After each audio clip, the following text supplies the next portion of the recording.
Hi everyone, I'm Shaylin here with Reedsy. Today we're going to be talking about epilogues. So recently in our 10,000 subscriber video, I asked you guys to suggest topics and upvote the ones you most wanted to see. Epilogue was the #1 most upvoted topic. Shout out to Tyler, thank you for suggesting this topic. So let's talk about what an epilogue is in this video, as well as how to use one. An epilogue is similar to a prologue, except that it comes at the end of a book. So it's kind of like a separate section of the story that takes place after the story's conclusion. It could be in a different point of view, it could be in a different form, or what's very common is that it's set quite a bit after the end of the book. Oftentimes, a series will conclude with an epilogue and give us a glimpse into the characters' lives, say, 10 years after the end of the book. Basically, an epilogue is a window into the aftermath of a story. It's not just similar to a prologue structurally, but also in terms of controversy. Just like prologues are very debated, so are epilogues. A common critique is that if an ending is well done, there shouldn't really be anything more to say. However, like with prologues, anything can be done well if it's done with intention. A well-done epilogue isn't an ending and it doesn't replace an ending, but it can give the reader a final moment to digest a story or give the reader some kind of insight into the story's conclusion. So for that reason, the best uses for an epilogue, if you do want to use one, are to either tie up final questions and loose ends, or to solidify a sense of resolution and emphasize the character's development and see how they've changed in the aftermath of the story. So before we get into some do's and some good practices when writing an epilogue, let's start with a couple don'ts. You don't want to add an epilogue just to try to compensate for a weak ending. It's just like with a prologue. Just like a prologue shouldn't be used to compensate a weak beginning, an epilogue shouldn't be used to compensate a weak ending. If you feel like your ending is weak, an epilogue won't really fix that or disguise it. You want to focus on making the actual ending stronger rather than trying to slap an epilogue on there as some kind of structural band-aid. #2 is you don't want to wrap everything up too neatly. Although epilogues are often used to tie off loose ends, it can feel really unrealistic if everything is tied up in a super neat little bow. That's just not accurate to real life or how interesting stories play out. There's gotta be some kind of aftermath or consequence that's going to extend beyond the end of the book and beyond the end of the epilogue.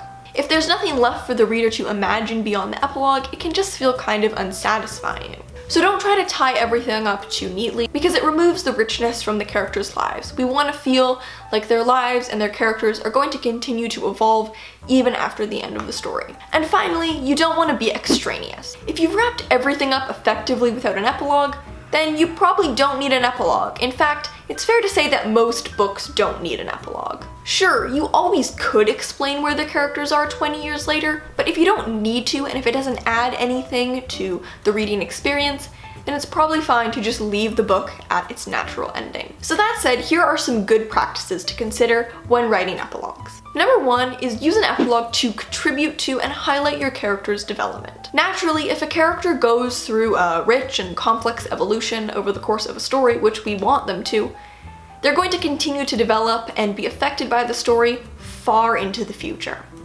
So sometimes an epilogue can be used to give us a little glimpse of the character's life far after the ending of the story, to show that they've continued to be affected by the story, they've continued to grow, and therefore that the story had a strong effect on them and that the story had powerful consequences. These are all markers of a good story. An inconsequential story wouldn't really have an effect on anything or anyone, but a powerful story would leave an impact on the character, on their lives, on the people around them, and also on the reader. So if the epilogue is just going to show us that the character got married, got a job as a dentist, and lived happily ever after without much other significant struggle, it might not be a very worthy epilogue. We want to see something to the character's psychology there that reflects their growth from the story that we just witnessed. #2 is you could use one to set up a series.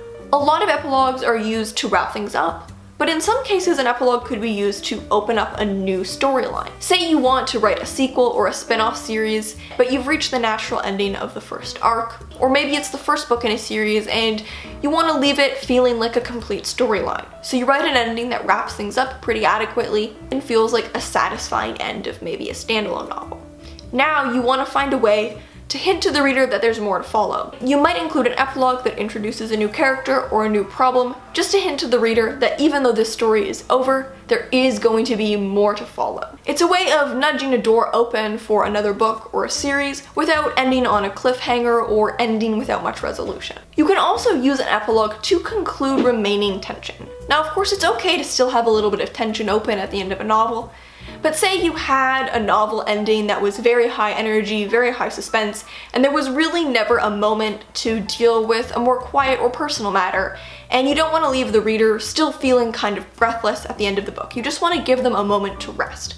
An epilogue could be a way to spend just a final moment with the character and the story in a bit of a quieter setting, maybe tie up some more quiet matters, and kind of just let the reader relax and release some of that tension that they've been carrying throughout the conclusion of the novel. And finally, you can use an epilogue to give a final nod to your theme.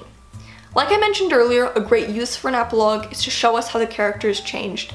And a lot of the time, a character's change is very intricately tied into the theme. These things kind of mirror each other, and a character's arc is often what shows the theme of the novel. Now, you don't want to be too overt with this, and if you feel like you haven't adequately set up the theme, don't add in an epilogue just to highlight that there is a theme in this novel. The theme should be present and exist throughout if you want there to be one, without needing an epilogue as a crutch.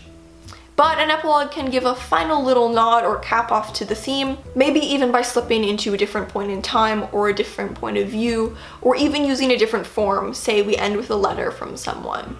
This can highlight the theme in a context larger than we saw it within just the story itself. So that is how to write an epilogue. It's certainly not a necessary device or one that you even need in the majority of books, but if you are intending on including one in your novel, I hope these tips can be helpful. If you want to learn more, you can always check out the blog post linked in the description. And remember to subscribe for new writing, editing, and publishing videos every Tuesday and Friday. Until next time.